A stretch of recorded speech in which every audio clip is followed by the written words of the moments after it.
Bonuses are canceled. That's what he said. Right there in the middle of our victory celebration. We were still passing around cold pizza and warm sodas from the break room. Everybody riding high because we just crushed our Q3 targets by 285%. Not 20%, not even 50%, 285%. You'd think we'd cured cancer with spreadsheets the way our operations floor was buzzing. My name's Wesley Harper. I'm 48, and I've been Director of Manufacturing Operations here for 14 years. Started as a junior production analyst right after my Navy stint, worked my way up the old-fashioned way, earning every promotion on the shop floor before moving to the office. My throat was raw from back-to-back calls closing that Fortune 100 automotive contract. My inbox was a battlefield of signed purchase orders and approved spec changes. Even Logan from IT was smiling, and Logan hasn't smiled since his divorce back in 2019. Then in strolls Preston Walsh, khakis pressed tighter than his budget projections, hair so perfectly styled it probably had its own maintenance contract. No hello, no congratulations. Just that smug lean he does when he's about to drop something monumentally stupid. He claps once, slow and deliberate. "Let's gather up," he chirps like he's calling a kindergarten class. "Need 5 minutes." The room went dead. I felt it in my gut. That sinking feeling you get right before someone says we're pivoting or there's been a restructuring.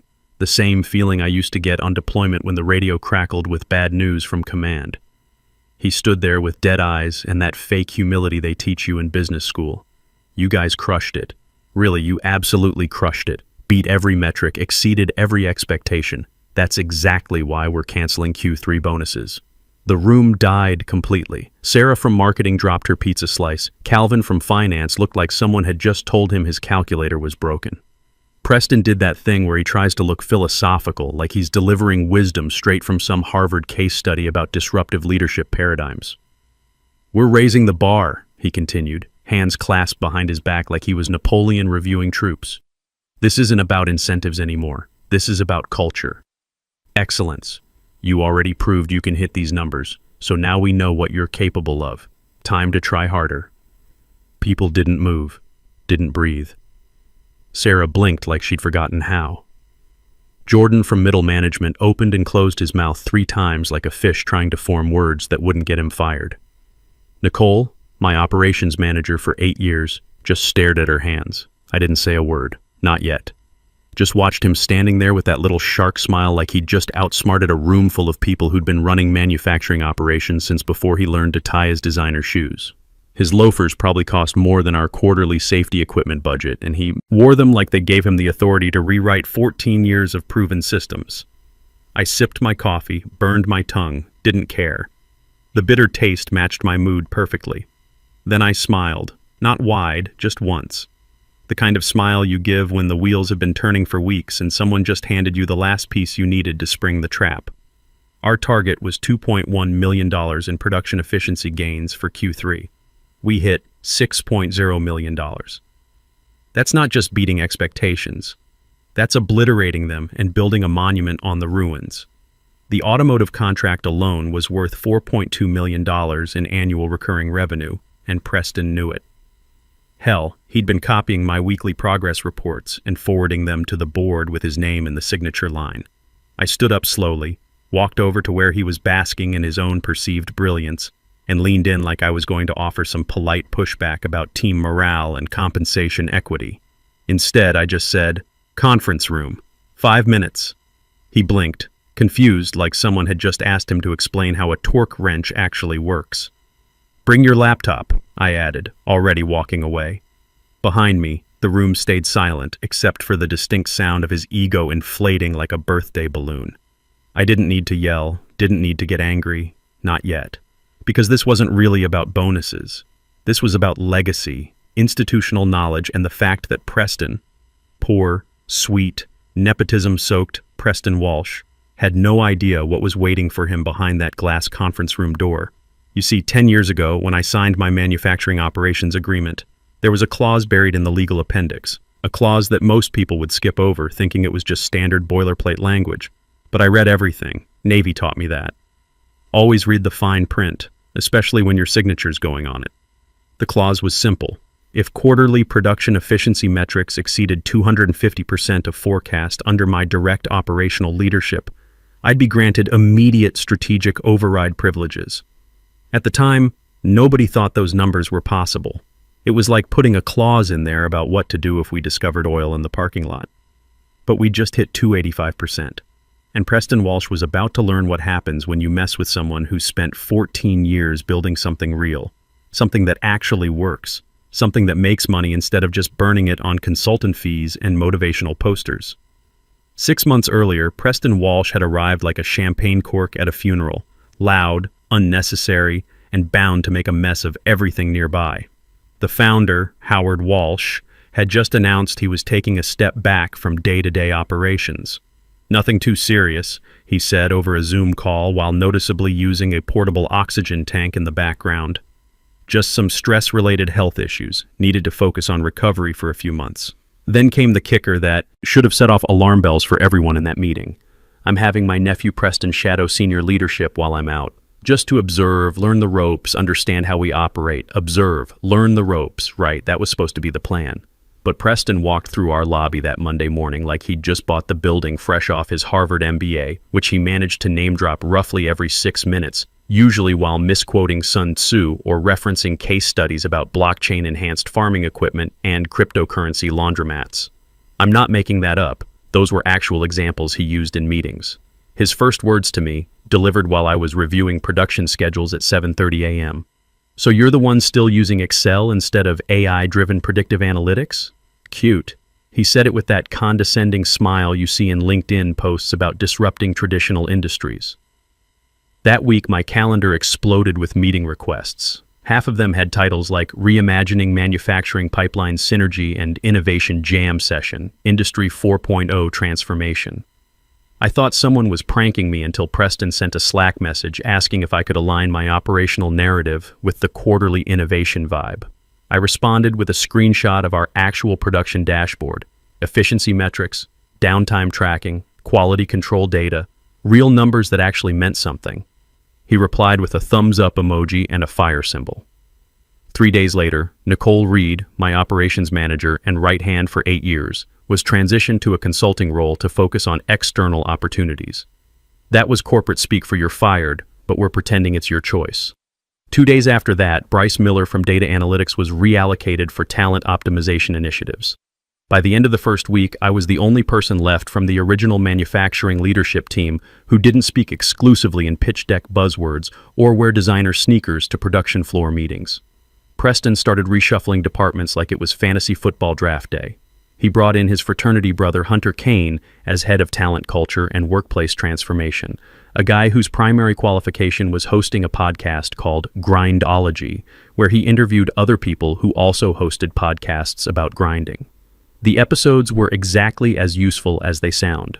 That was followed by a parade of consultants who looked like they'd never set foot in an actual manufacturing facility. Brand managers who brought ring lights to quarterly reviews.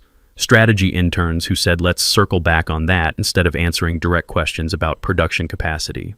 One guy named Mason Ford, who literally called himself a thought architect and spent $15,000 of our consulting budget explaining how our manufacturing processes needed more creative disruption energy. I tried to make it work. God help me, I really tried. I smiled through meetings where grown adults drew emojis on whiteboards. I rewrote production reports using language that wouldn't give me a migraine. I sat through Preston's mindshare briefings even when they involved discussing how we could gamify quality control metrics and leverage social media influencers to improve employee engagement on the factory floor. I had one job during all this chaos: keep the production lines running, protect the systems we'd spent over a decade building and refining, and make sure our delivery schedules didn't collapse under the weight of all this innovation theater. Do what guys like me have always done in corporate America: hold the line while the MBAs play dress-up CEO. Then came the big opportunity, that Fortune 100 automotive contract. Ford Motor Company needed a precision parts supplier for their electric vehicle production line, and this was exactly the kind of high-volume, high-precision work we'd been positioning ourselves for over the past 5 years. I'd worked on the strategy proposal for 2 months straight. Nights, weekends, hell. I outlined half of it on a flight to Detroit using cocktail napkins because my laptop died and the airline's Wi-Fi was about as reliable as Preston's understanding of actual manufacturing.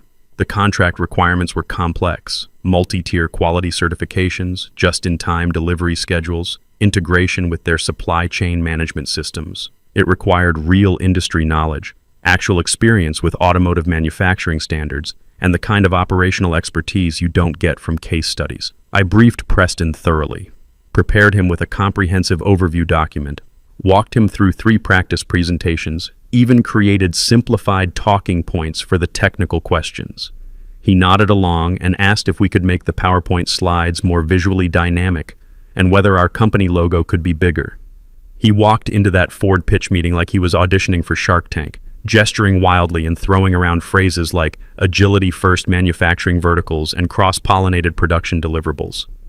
I physically cringed watching him explain our synergistic approach to automotive component optimization, while the Ford engineers exchanged glances that clearly said, "What is this guy talking about?" Somehow, by sheer force of market timing and the fact that my actual operational data spoke louder than his corporate word salad, we landed the contract.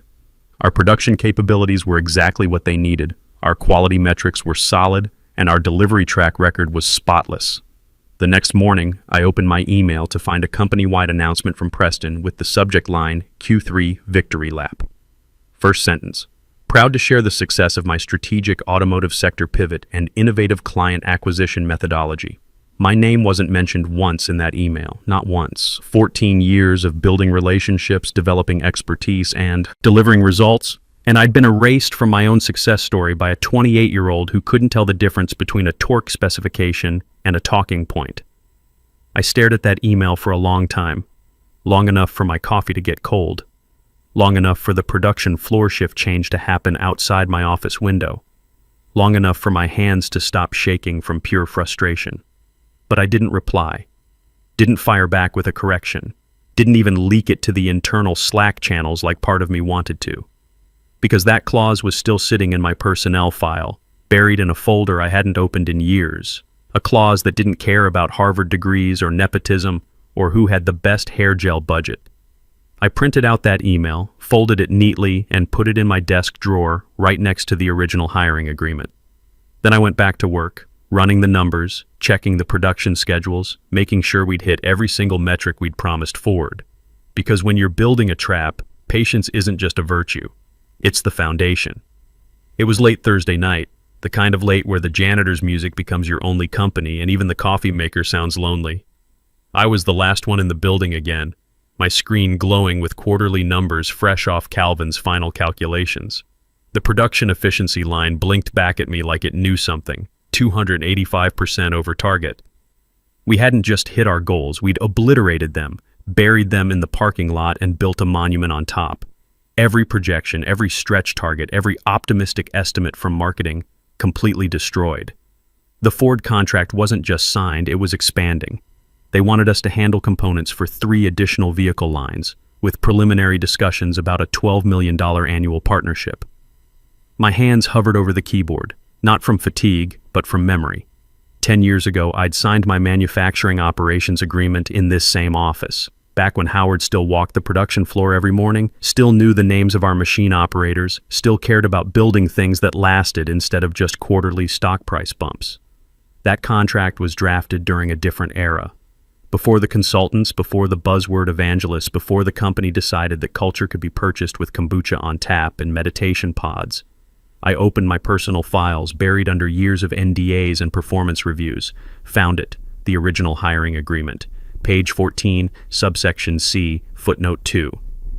I'd read it carefully back then because the Navy taught me to read every word of anything I was signing. Most people skip the appendices, think they're just standard legal boilerplate. But this wasn't boilerplate. If quarterly production efficiency metrics for manufacturing operations exceed 250% of forecast under the direct operational leadership of Wesley Harper, he shall be granted immediate and temporary strategic override privileges, including but not limited to voting presence in executive-level decisions pending board ratification. Signed by Howard Walsh. Dated, witnessed, filed with HR under reference number MFG 2014 447. Still valid, still enforceable. I leaned back in my chair and stared at those words. The clause had been written back when hitting 250% seemed about as likely as discovering oil under the employee parking lot. It was supposed to be a motivational carrot, something generous sounding with zero risk. Legal decoration for a manufacturing director, they never expected to actually deliver those kinds of numbers. But we'd just hit 285%. And Preston Walsh was about to learn what happens when you underestimate someone who's spent 14 years turning theoretical targets into actual results. I printed the page on premium paper. Something about the weight made it feel more ceremonial. Highlighted the clause in thick yellow marker, then copied it again just to be thorough. Placed it in a folder with our Q3 performance report clipped behind it, every number verified and cross-checked. The next morning, I made 3 phone calls. First to Jessica Collins in legal, one of the few people in that department who'd survived Preston's organizational optimization. Her voice dropped to a whisper when I read the clause aloud. "That's still active?" she asked, sounding like someone who'd just realized they'd been sitting on a live grenade. "Yep, and our efficiency metrics hit 285.3%. Long pause, then a low whistle. "Wesley, you're going to need a much bigger office." Second call went to our former compliance director, semi-retired and fishing somewhere in Montana. He remembered drafting the clause, laughed for a solid 30 seconds before saying, "Son, I hope you kept all the receipts for this one." Third call, I didn't make one. I sat with it, let the silence sink in. This wasn't about rushing. This was about timing. Move too fast and it looks personal, vindictive. But let Preston climb just a little higher. Let him plan one more condescending all-hands meeting, and the fall would have real impact. That folder stayed on my desk like a loaded weapon for exactly 3 days. Then came Monday morning's bonus announcement, and Preston handed me the perfect moment on a silver platter. After his performance should be baseline speech, I'd asked him to meet me in the conference room. Now we were face to face across that polished table, and Preston was already starting to fidget. He'd brought his laptop but hadn't opened it yet, probably expecting some kind of employee relations conversation about team morale. "So," he said, leaning back in his chair with that practiced casual confidence, "I get that people are disappointed about the bonus situation, but we need to focus on sustainable motivation models rather than—" "Preston," I interrupted quietly, "can you pull up the org chart for manufacturing operations?" He blinked, confused by the change in direction. "I mean, sure, but I don't see how that's relevant to humor me." He clicked around for a minute, clearly not sure where to find it. Finally got a PowerPoint slide up showing the department structure with his name at the top and mine somewhere in the middle tier. "Okay, here's the current leadership framework. As you can see, we've optimized the hierarchy for—" "Now pull up our Q3 performance metrics." More clicking. He found Calvin's summary report, the one showing our 285% efficiency gain. "Right, and these are obviously great numbers, which is exactly why we're raising expectations instead of just throwing money at—" "Preston." I slid the folder across the table. "Open it." He looked at the folder like it might contain his performance review, which in a way, it did. Flipped it open to the highlighted contract page. Started reading, his confident expression slowly melting like ice cream in July. "I don't understand what I'm looking at here," he said, but his voice had lost that cocky edge. "That's my original hiring agreement. Subsection C, footnote 2. The highlighted part gives me strategic override authority when production efficiency exceeds 250% of forecast. We hit 285%. Howard's signature is right there at the bottom." Preston stared at the page like he was trying to read hieroglyphics. "But this is just some old contract language. Legal boilerplate. Nobody actually enforces. It's not boilerplate. It's a performance trigger clause, and it just got activated." I pulled out my phone. "I've already confirmed its validity with legal. Jessica's preparing the formal documentation as we speak." His face had gone from confused to pale to something approaching panic. "Look, Wesley, I think there might be some misunderstanding here about chain of command and organizational structure. Modern management doesn't really operate on these kinds of legacy." "Modern management," I said, closing the folder, "should probably read contracts before canceling bonuses for record-breaking performance." That's when I saw it. The exact moment when Preston realized he wasn't the smartest person in the room. Maybe never had been. His carefully constructed authority was built on quicksand, and the tide was coming in fast. I stood up and walked to the conference room door. Howard's joining us via video in 10 minutes. The department heads will be here too. I suggest you use that time to think about whether you want to handle this transition professionally. I left him sitting there with the folder, probably calculating how fast he could call Uncle Howard for backup. But Howard Walsh didn't get where he was by backing down from his own signature. And Preston was about to learn that when you're standing on someone else's foundation, they always hold the blueprints. 10 minutes later, the conference room filled with the quiet tension of a courtroom before verdict. Department heads trickled in, looking like they'd rather be anywhere else. Sarah from marketing sat down carefully, eyes darting between Preston and me. Calvin clutched his laptop like a shield. Logan from IT actually showed up early, which told me word was already spreading through the building. On the main screen, Howard Walsh's face appeared in that familiar corner tile. Still thin from his health issues, still using the oxygen tank, but his eyes were sharp as ever. The kind of sharp that built this company from 12 employees in a rented warehouse to 500 people across 3 facilities. Preston straightened in his chair, probably expecting Uncle Howard to straighten this whole mess out with a few words about family loyalty and chain of command. Maybe remind everyone who was really in charge here. "Morning, everyone," Howard said, his voice carrying that gravelly authority that came from 30 years of making decisions that actually mattered. His eyes swept the room, pausing on Preston before settling on me. "Wesley, I understand you have something important to discuss. I didn't waste time with pleasantries." Clicked the remote and brought up our Q3 performance slide. 285% efficiency improvement over forecast, $6 million in verified savings, Ford contract signed and expanding to 3 additional product lines. Howard nodded slowly. He'd seen these numbers already, but this wasn't about the numbers. This was about what came next. Additionally, I continued, I'd like to reference subsection C, footnote 2 of my 2014 manufacturing operations agreement.